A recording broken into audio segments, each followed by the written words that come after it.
Film ini menceritakan tentang seorang duda yang baru saja menikah dengan seorang wanita yang sangat seksoi, aduhai sekali.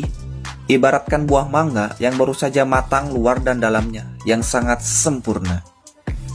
Oke, jangan lupa siapkan kopi dan udud, tutup jendela dengan rapat, ambil tisu yang banyak, kita langsung ke ceritanya. Let's go. Film dibuka dengan suasana rumah di pagi hari. Dan di rumah itu ada dua makhluk yang sedang melakukan ritual pengencerotan dengan penuh nikmat. Gila, baru aja awal udah edan sekali ini film, Kedua makhluk itu bernama Daihe dan juga Minso. Mereka ini adalah sepasang suami istri yang baru saja menikah. Tapi si Minso ini adalah seorang duda anak satu dan juga lebih tua dari Daihe.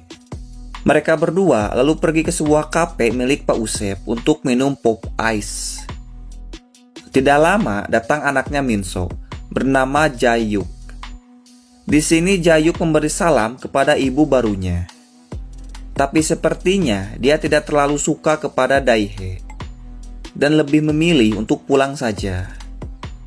Biasanya nih, kalau punya ibu muda itu pasti seneng. Apalagi kalau wanitanya sangat seksoi semlehoi. Aduh, sayang juga kan kalau dianggurin. Iya. Di sini, Minso menenangkan Daihe untuk tidak memikirkannya.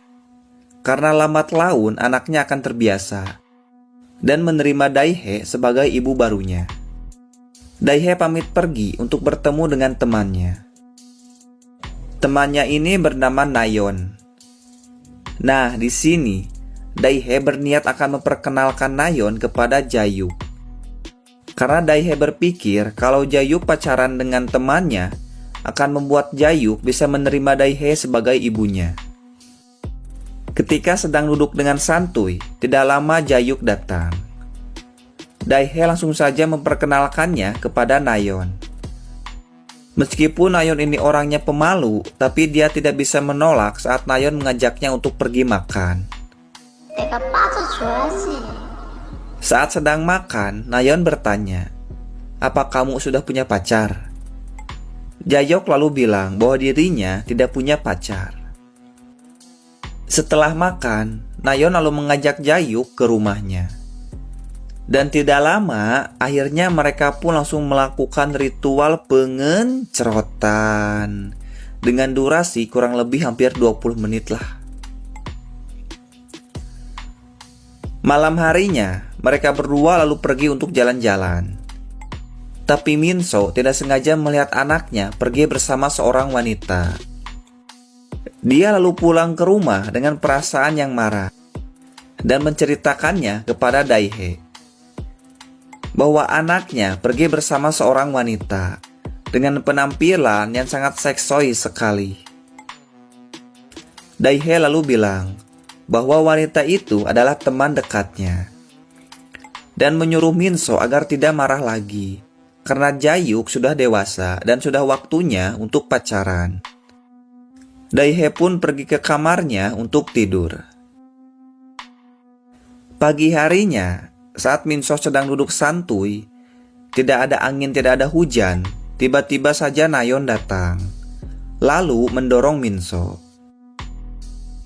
Dan pada akhirnya, Nayon mengajak Minso untuk sarapan dengan surabi miliknya yang masih segar.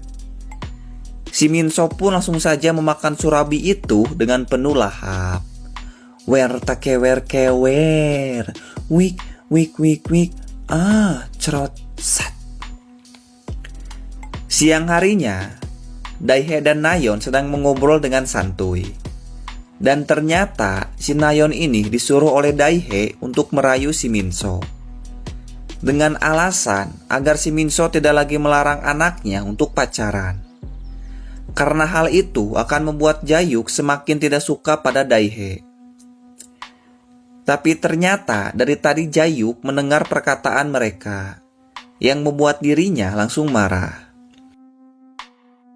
Di malam harinya, Jayuk menghampiri Nayon yang akan pulang.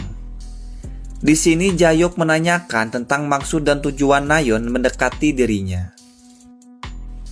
Tapi Nayon malah menyuruh Jayuk untuk langsung menanyakan pada Daihe. Di tempat lain terlihat Daihe yang sedang duduk. Tapi kampretnya tiba-tiba saja dia membuka bajunya. Dan langsung saja melakukan ritual senam 5 jari. Sedang enak-enaknya tiba-tiba saja Jayuk datang. Yang membuat si Daihe langsung kaget. Si Jayuk tiba-tiba saja langsung memegang analog milik si Daihe. Lalu bilang bahwa dia sudah tahu semuanya. Dan akhirnya mereka pun langsung melakukan ritual pengencrotan. Wer takewer kewer. Wik wik wik wik. Dan film pun tamat. Nah, ini nih yang disebut ending yang sangat mengencrotkan. Aduh, kebayang kalau beneran ada cuy. Tapi jangan dibayangin lah, bisa-bisa bahaya. Hikmah dari film ini mungkin kalian bisa tanyakan langsung kepada Pak Oleh, karena kebetulan anaknya bernama Hikmah. Oke, kalau kalian suka dengan videonya, jangan lupa like, comment, share lah, pokoknya etalah. Terima kasih, ciao.